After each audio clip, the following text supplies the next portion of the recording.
Welcome to Spiritually Fierce, the podcast. I am your host, Dr. Ricky Jane Adams, principal and founder of the Institute for Intuitive Intelligence and creator of the Spiritually Fierce movement. Spiritually Fierce is not just a phrase. It is a movement of awakening consciousness of which we are all a part, if we want to be. In each episode, we'll explore what it means to be spiritually fierce, how to become it, and why it is the revolution in consciousness that will save the world. Join me and my fierce guests for deep conversations on spirituality beyond the trinkets and superstitions of the New Age that will support you to increase your power to serve.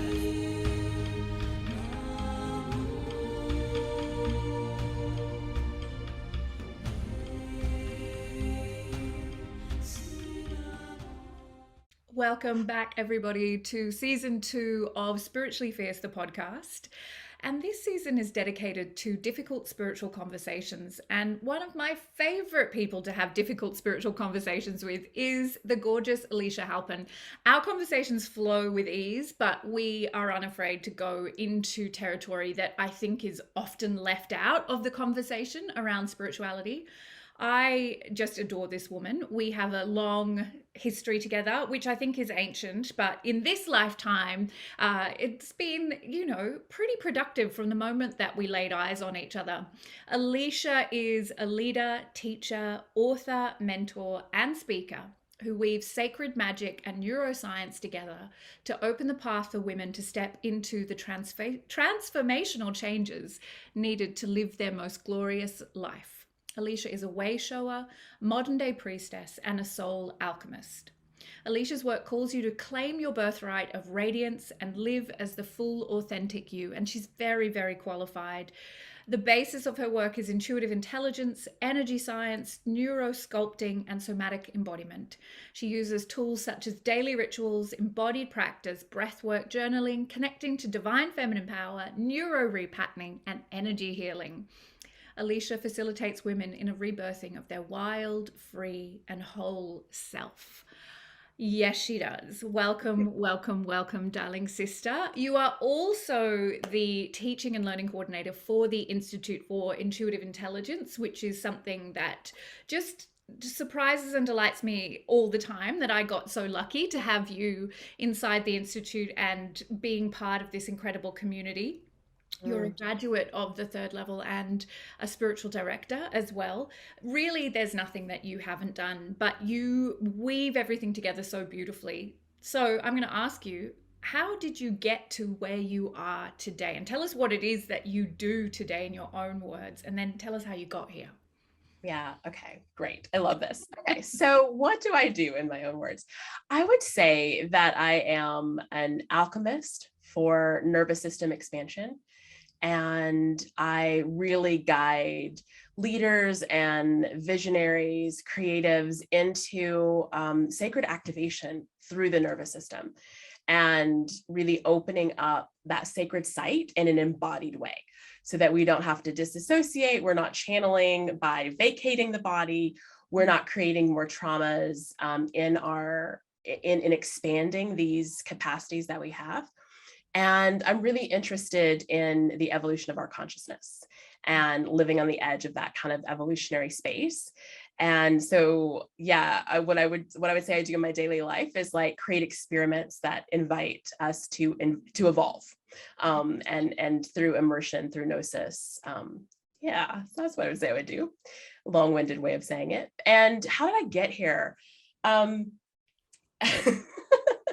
I think that one of the journeys I came in, like I think many of the women that you've trained would say, like, I came in intuitive and I kind of have always had this aspect, but I had no idea how to live it.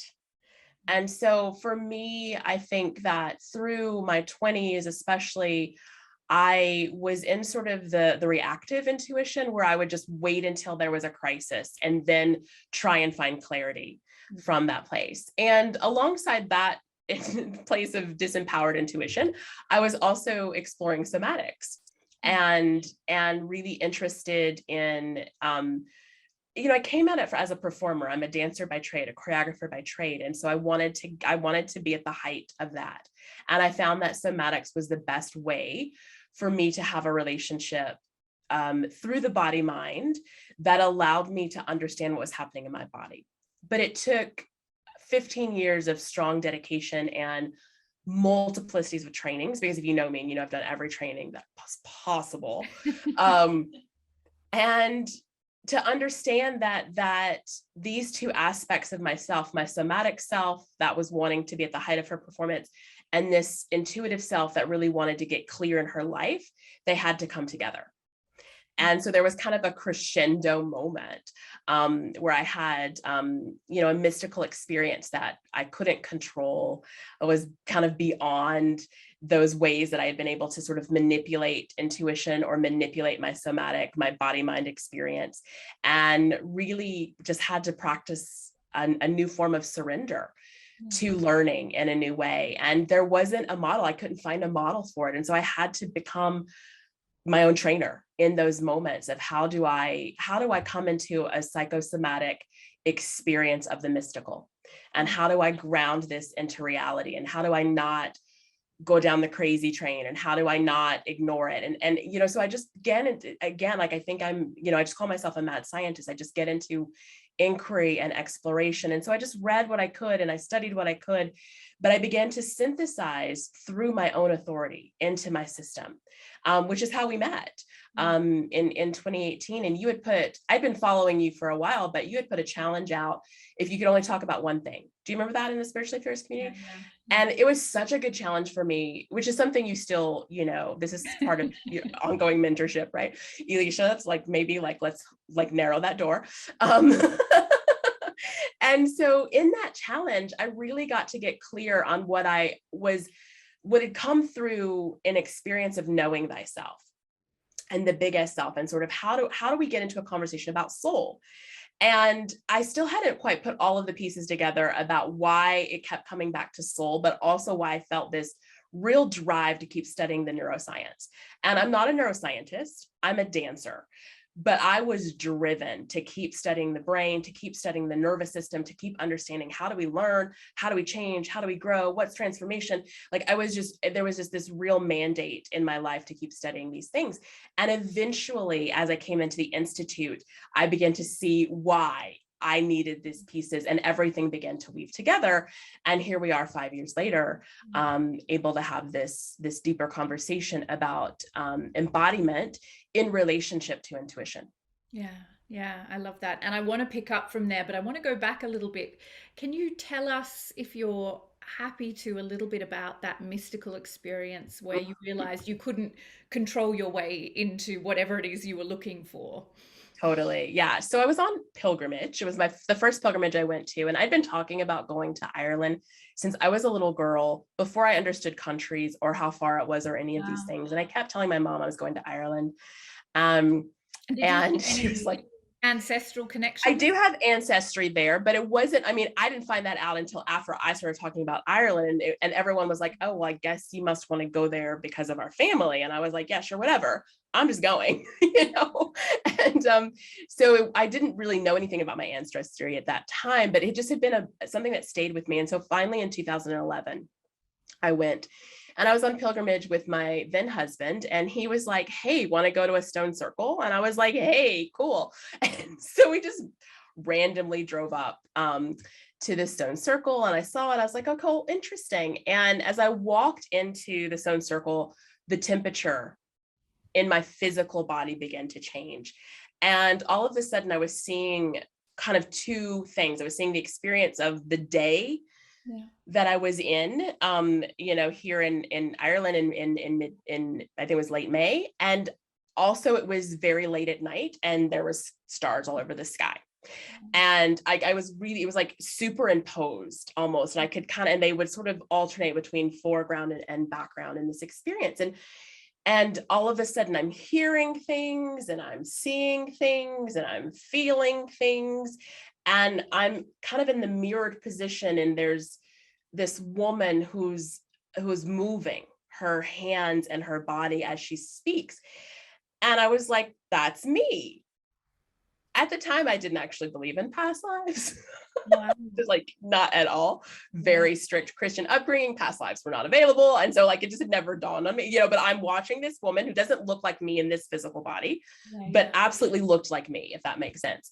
And I just watch this. And then my body in 2011 begins to move. Wow. And the experience of those that were in the Stone Circle with me, they said it just looked like I was dancing. And I just was moving with this energy, and I was experiencing this thing that I didn't understand and wasn't trying to understand it. I was just experiencing it. And then I kind of wake up and I'm on the ground staring at the very sunny sky. And then it was kind of like, oh, it's time for lunch. And I like got up and left, but I knew as I was leaving that Stone Circle that something had changed. And it was quite a while of unpacking that experience before I was actually able to even fully be with what I had experienced in that, and then the way that my life would change. So at the time, what happened is my research as a dancer, as a professor, like completely kind of shifted. And I became very interested in working in place-based work. Like, how do we access the energy of these old ley lines and these sacred sites? And I became obsessed with ruins. And I just traveled around Ireland, like dancing at all of these ruins and really actually learning to channel the energy through the body. So not translating it into verbal language, just translating it into movement and to working with it that way. And so I did that for years as I was like integrating and learning to sort of like open to this remembrance of who I am. And when did you start leading others on those pilgrimages? Because I know at some point that became part of your service. Yeah, 2013. So in 2011, I was there with students. And then 2013, I started bringing other women to Ireland for pilgrimage. That experience. So it was the awareness that there was that possibility if you put people in that space that remembrance happens. Yeah. I mean, that is a remarkable experience for even those of us who are deeply committed to the, idea of past lives and all of the energy, of multiverses and all the rest of it. And I guess to have such an embodied experience at a time when you were still opening to accepting the many facets of you would have been life-changing. You don't walk away from that and not take the offer. Right. Yeah. Amazing.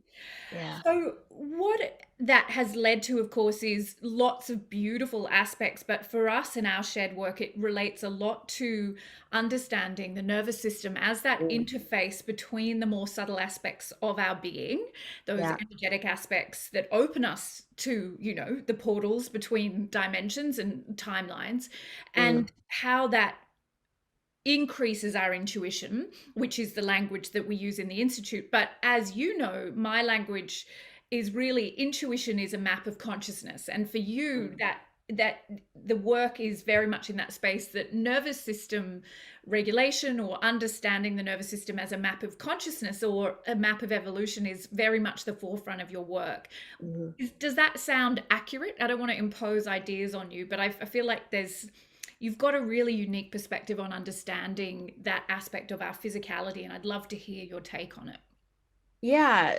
So for me, when I came into this world as a spiritual seeker, when I finally was like, okay, I'll answer that call, okay.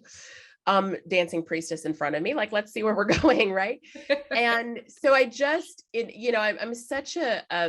I'm such a learner, and I just want to sponge it all in. And so, I dove headfirst into study and to paying attention to other people and to sort of, just diving as far as I could into the deep water. And so I got a lot of access to sort of different teachers and trainings and lineages and things pretty quickly after that experience in 2011. And what I became kind of privy to was this way that the external messages, the teachings, did not match what I was experiencing through someone else's nervous system. Right. So I began to sort of see this mismatch in people's system and in what they were saying. And that began to clue me in to a part of myself that I had not known how to be with since I was little. I would get in trouble when I was little for quote unquote saying things out of turn, right? So, somebody would be lying or something would, or I would just know something, right? And I would just kind of blab it out, right?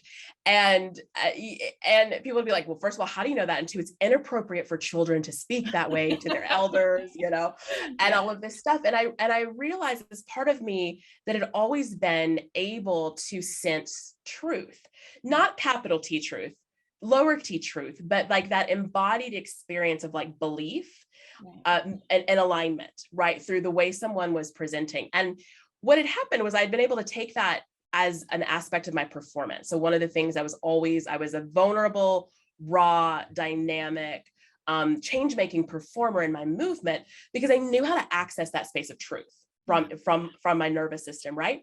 But what it made difficult was relationship with people, right? So it's like really great on stage, but then it would be very hard to be intimate with people because I would find that mismatch in their system, right? And in sort of looking at it in this different way, when I was sort of beginning to study intuition and beginning to open up to, psychic abilities and all of these things, I was like, oh, okay, curious. So there's something here that's not quite right. And so I just began to sort of like, that was how I would pick teachers. That's how I would know where to go, was when I would find that kind of match. And I called it authenticity at the time. Now I understand it as a much deeper piece than just being authentic. Yeah.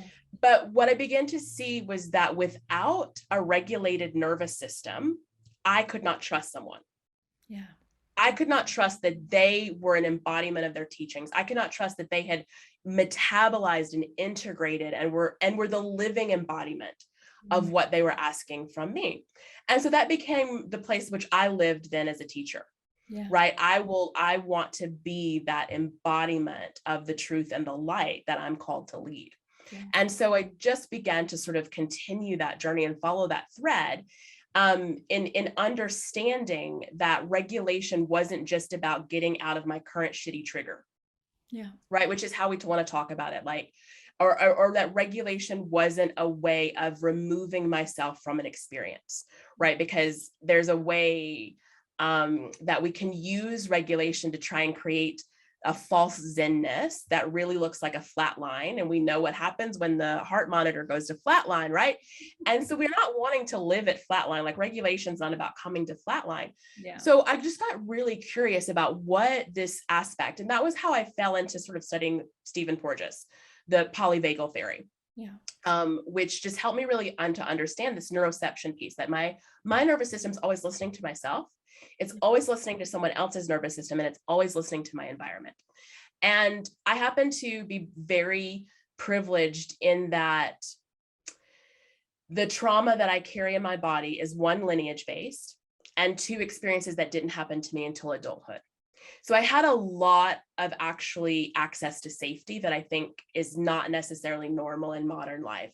So I'm really grateful to that, because it really did kind of give me that springboard to understand that my nervous system was able to give me information that maybe other people can't listen for because their safety cues are skewed. Yeah. And so, and I still had a lot of realignment in my safety cues as well, but I didn't sort of carry childhood trauma that a lot of people carry. Yeah. That I think has to be dealt with if you want your safety cues to be on point. And for me, what this really taught me was that to live in our highest form of intuition, which we call our intuitive intelligence, at the surrender level, it requires that my nervous system is regulated at a high level of safety so I don't need protection. Yeah. Right. And so that means also that I'm not addicted to my own personality. Yeah. Yeah. And that is always a fun journey, right? To heal ourselves. I think like once we get rid of like that addiction and that addiction and that, and it's like, fuck, I am addicted to myself. I am addicted to my own personality. I'm addicted to protecting my likes, protecting my dislikes, and all of that's a disruption to me living in the highest form of intelligence. Yeah. Yeah. Right. Because my likes and dislikes at the human level are going to skew how I bring in and receive and give out information. which is what the nervous system's doing, right?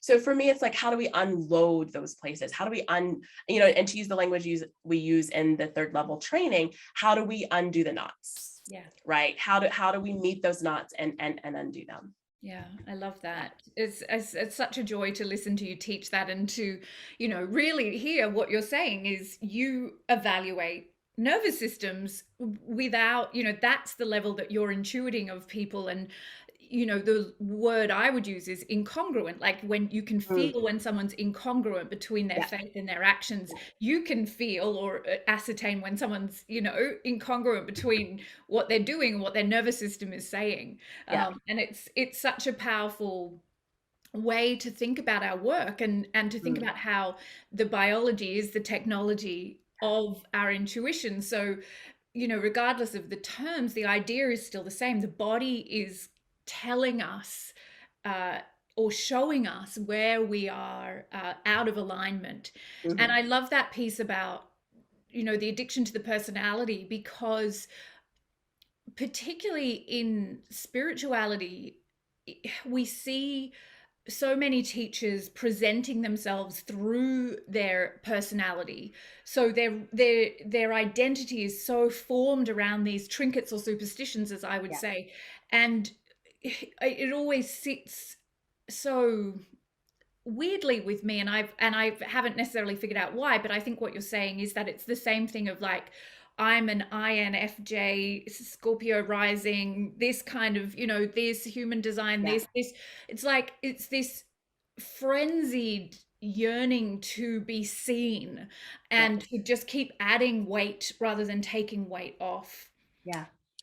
I also want to bring that to the idea of then the contemporary space of spirituality meeting this nervous system education, because there is also a lot of superficiality in that and a lot of celebrity kind of, bright, shiny object syndrome, which you are an antidote to. But it is a hot topic, right? Suddenly it's everywhere and everybody's talking about it and there's all the memes. And in some ways that's great, but there's a shadow side to that. And I'd love for you just to share your feelings about this awakening that's happening. Oh, thank you so much for asking. I was just writing about this today. So regulations become the new self-help. And we're really approaching it from that same kind of consciousness of fixing the perception of what's broken. Yeah. And, as you know, I teach regulation and dysregulation as a spectrum. Yeah. And I also teach that we are multiple states of being at once. And so there'll be states of being that are in our foreground and quite a few states of beings that are active in our background. And so you've got multiple levels of regulation happening all of the time. And so if we're using regulation as a way to perform better spirituality, better vulnerability, better whatever, then we're just in the perpetuation of an egoic structure, right? Because you're regulating all of the time. Yeah. Regulation is an innate process. You're never not regulating. Yeah. Right? The question is, at what quality do you want to be regulated? Yeah. Right? And what's your invitation? Why might you want to regulate to a higher place? Right? Is it just to appear to have your stuff together? Is it just so you seem like a better leader? Or are you actually interested in the conversation with yourself that invites you into an intimacy with your system? Yeah. So you're not so we can do regulation as domination, dominant. Yep, that works. Yes. Domination, is that the word? All of a sudden I'm like, that word sounds really funny coming out of my mouth. Like, I don't use that word very often.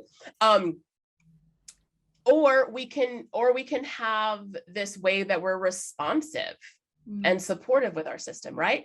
So if I want regulation to get me out of feeling bad, then I'm in domination with myself. I want power over my system. And so I'm going to rely on modalities and tools, and I'm going to do practices to try and regulate my system. If I'm interested in a responsive, mature, truly spiritually mature relationship with myself, then I am always paying attention to the medicine that's coming in and how my system orients to it.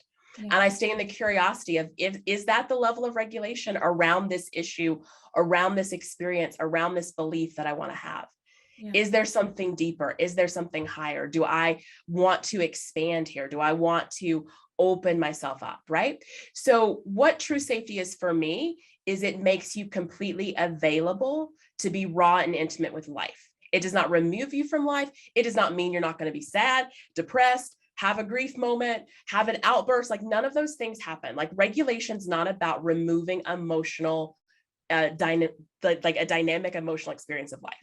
Yeah. Right. It's also not, and I think this is what we're seeing so much in the spiritual world. Like I'm going to get regulated enough that nothing bad's going to happen to me. Yeah. It's just that, well, you know what? Now we've made regulation the new trinket. Yeah. Yeah. Right. Absolutely. And that is a misuse of our power. Yeah. In my opinion, that's a misuse of our biology. That's a misuse of our time on earth. Yeah. Right. So what I'm really curious in is us growing up to actually live. Yeah. And in getting enough connection to our deep self through the nervous system that I'm not afraid to get hurt. Yeah. Right. That I'm like, actually, I came here for that moment to have my heart broken open so that I could experience that. Yeah. That's a holy moment. Why do I want to miss it? Right. And I think that what we're afraid of is emotional distortion. Right. Because again, if we have these experiences of having power and control of ourselves, then our emotional body's distorted. It's not in flow. Right. An emotion takes 14 to 90 seconds to move through your body. By the time you started telling yourself the story about that emotion that you're feeling, it has passed. Yeah. But we stay in emotional distortion because we're so addicted to our mental body. We're so addicted to cognition, and cognition's like living on your pinky finger, right? Like we have this huge system and we want to live on the pinky because we want to rely on our false logics. Yeah. Right. And cognition was meant to help us drive, bake brownies, put things together, like all like really important things. Right. Yeah. But cognition is not the highest level of intelligence that we can live at. Yeah. Right. And so we as a species have got to get out of this idea of information is going to save us. Cognition is the pathway, and performance over embodiment. Yeah. Right. We've got to come into a deeper relationship with being with ourselves, as ourselves, for ourselves. Then you can go express. Then you've got permission. Go forward. Go forward and express. It's that shared mission that we both have of maturing consciousness, like stepping into that spiritual maturity. And that's the evolution then of what we're leading with and what we're living from. Yeah, it's very, very powerful. And yet the conversation that is dominant around this new self-help, which I love that idea, this new trinket, is very much, the most superficial layer and the most kind of black and white and reduced conversation. And I guess like all things, there is good in it. There's good in the fact that people are learning to think about themselves in ways other than, mental and emotional well-being. But I mean, what would you like to see happen? What would be the outcome in terms of our understanding or engagement with our nervous system? Yeah, I think what's so beautiful about it becoming more mainstream and becoming, that you can't open Instagram now without seeing a meme about something or other and all of these things. I think that what that does is it makes the job of someone like me a little bit more accessible because, my mission is to work to train leaders into a high level of being, super evolved in their regulation and co-regulation. And, as we even talk about in the Institute, becoming a super regulator so that your system's so regulated, you're actually able to help hold the regulation of a mass of people. Okay. This is my vision. And so what's useful about this is that we're talking about it. What's difficult about it is that I spend a lot of time having to dispel myths, right? Which I do love. The part of me loves it, but also I'm like, I'm ready to get on to the next part of the conversation. I think the invitation here is to, for me, the invitation that I want to extend to leaders is to stop being afraid of your dysregulation. And to stop making that mean something about who you are and what you're ready to do. Like, when I really can get a leader to soften to their own judgments and their own protections about how they're screwing up if they're dysregulated, then I can actually teach them to go deeply into listening to their own system and learning how to regulate at a higher level, right? Yeah. So I think that firstly, it's like, it requires the recognition that you're, so every time you up level, expand, manifest a, Lamborghini, whatever it is, there is going to be an aspect of dysregulation, because dysregulation is part of chaos and chaos is part of creation. So we're not always doing something bad or wrong if we're dysregulated. There's an aspect that if you want to go into the void, if you want to go into the unknown, you have to be prepared to meet the dysregulation that will be automatic inside of that type of experience, right? And so if we're in protection around like, oh my God, I don't want to be dysregulated, or I did my breathing today, so I am therefore regulated for the next, I don't know, I'm going to pretend 24 hours, right? It just doesn't work that way, right? It's an ongoing process, and it's a continual conversation with ourselves. It's an opportunity to allow our inner environment and our external environment to become massively more supportive than we've allowed in the past. It's about having new conversations about what resourcing truly is. It's also about really understanding this journey of the anthropos, right? Because for me, the only way to become a massively regulated person is to accept the fullness of your divine self, which means you must fall in love with your human self. And there cannot be this idea of separation. There cannot be this continual flip-flop, right? We even see this in the way that people teach regulation, like you're regulated or you're dysregulated. Yeah. Really? Okay. Did you know that you're 15 people and that your consciousness is strode across like multiple timelines, right? So like how, like, yeah, that 3-year-old self is pretty regulated, and that, the person that's sitting here in front of this may be pretty regulated. And also I've got like my whole 20s, which were dysregulated, right? And I have to integrate those timelines. I have to do that work of integrating my consciousness, which is what we teach the intuitive intelligence trainers to be able to lead their clients. And it's really powerful work. But it's like, without that level of integration, without that initiation into myself on my journey of anthropos, I am only going to use regulation to get out of feeling bad. Yeah. Right. And for me, there are probably people who are in survival, like, yes, let's just get you out of feeling bad. Absolutely. Let's just start there. Right. But I'm curious in having a conversation with leaders that are ready to do more. Right. And I'm also really interested in a place as in this mystic aspect of how do we then begin to take the responsibility of living into the imaginal realm in a way that we are accessing, high potentials of causality into form. Right. And I think that, getting people into this high extreme integration of self really offers a potential of accessing the imaginal realm from new places where we have not been understanding how to bring that into a somatic experience, and to really understand how to bring the imaginal realm in and through the body.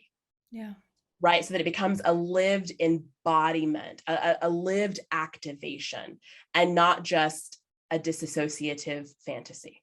Yeah, I love that. And that's the function of the nervous system, right? As the interface between the physical and subtle bodies. Yeah, there's so much in that, and it's so exciting. And I'm so excited for the book that will be coming that will tell us all about it. I'm just chucking that in. She's like, okay. Keep talking about it. I'll have to write it. You have to. If I just keep telling people it's coming, right? Then I'm embodying for you. Thank you. But, even as you're talking, I'm thinking about the map of intuitions that we teach in the Institute. Really, like, most people are in reactive regulation, right? I regulate when I feel shit, I'm not creating.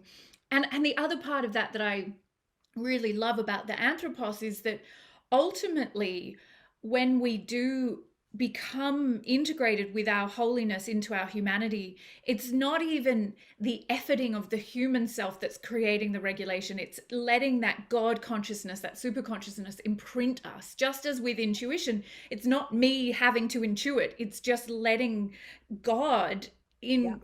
impose or transpose that consciousness onto me. So it's not even it's not an act of, it's like the same thing. We want to make it a subconscious thing. We don't want to make it I'm doing my regulation piece now and then I go Right. home. And yeah, there's Yeah. so much correlation.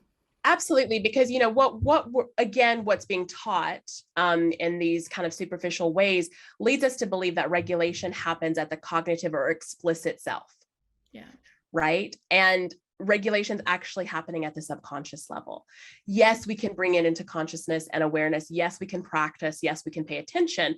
But ultimately, regulation, right? I'm not telling my heart to keep beating. Yeah. That's regulation, right? I'm not telling myself how to digest that food, right? And so while the influence that I can have from the top down is important, what I have to remember is that regulation is ultimately a bottom up process, Yeah. right? Which is where it really hits into our fear programming. As we talk about cleaning out the subconscious basement, it really is this imprinted self, right? And so the other way that I like to think about regulation from a more mature perspective or a more integrated perspective is just like we say, the quote with love, like your job is not to go and seek love, it's to remove the blocks to receiving love, to the knowing of being love, right? And it's really that way with regulation. It is our birthright. A regulated system is really when we're claiming that full birthright of being our innate, brilliant, beautiful light self. Yeah. Right. And what's beautiful about regulation is that it requires us to do that remembrance, to do that claiming of that birthright in and through the body. You cannot transcend the body and become an anthropos. You cannot transcend the body and evolve consciousness. You cannot transcend the body and take this evolutionary piece on your soul's journey, right? It's in and through the body. The body is the portal, the chalice, the vessel, the technology, the antenna, like we've got all these names for it, but it is essential. Yeah. This life is essential and the body is an essential aspect, right? As Megan Watterson says, your body is your soul's chance to be here. Yeah. Right. And so when we look at regulation from that piece, it becomes so imperative. Yeah. Right. On our spiritual journey. And it makes regulation a sacred practice. Yeah. Yeah. I love that. Jema, sister, I want to ask a few questions to wrap up that are more about you so we can know a little bit about you. What is something people misunderstand about you? Oh, I think people misunderstand. So I think that I come off pretty serious, especially like leading these kind of conversations, but I'm actually a complete goofball. And a lot of times I think that people misunderstand when I'm making a joke because they expect me to be so serious all the time, but I'm actually a goofball. Yeah. I love that. Yes. I think there's a term Brene Brown uses. Is it awkward? Like I'm completely awkward. Yes. there's something. Especially so in a social situation. Like I can take like a normal social situation and make it very awkward very fast, either by being really serious and then being a complete clown or just not understanding any context that anyone else is talking about. Yeah. Oh, I love it. Yes. But yes, I just have such joy being in your company, but I also feel like I'm completely capable of misinterpreting and being misinterpreted very easily. Yeah. I share that quality. We'll claim that as a positive. What are you reading right now? I am rereading, I'm going to forget the name of it, Cynthia Bourgeau's latest book. And it's on Gurdjieff. Yeah. So I'm reading a lot of Gurdjieff philosophy right now and currently on Cynthia Bourgeau's book. I'm really interested in, mystical lineages that feel at home to me. Yeah. Yeah. Awesome. And if today was the last day on earth, what would you want us all to know? I would want us all to know that we are so, so, so very loved and that was never in question. And that any moment that we can let the beauty in, touch our own hearts and feel them beating, see the clouds and smile, just have an opportunity to enjoy that breath, that we've met purpose in that moment. Yeah. Yes, yes, yes, yes. Thank you, thank you, thank you. Thank you for your wisdom and the depth of your sharing. It's such a privilege always to spend time with you. Yeah, I love where we go in these conversations. More content for the book.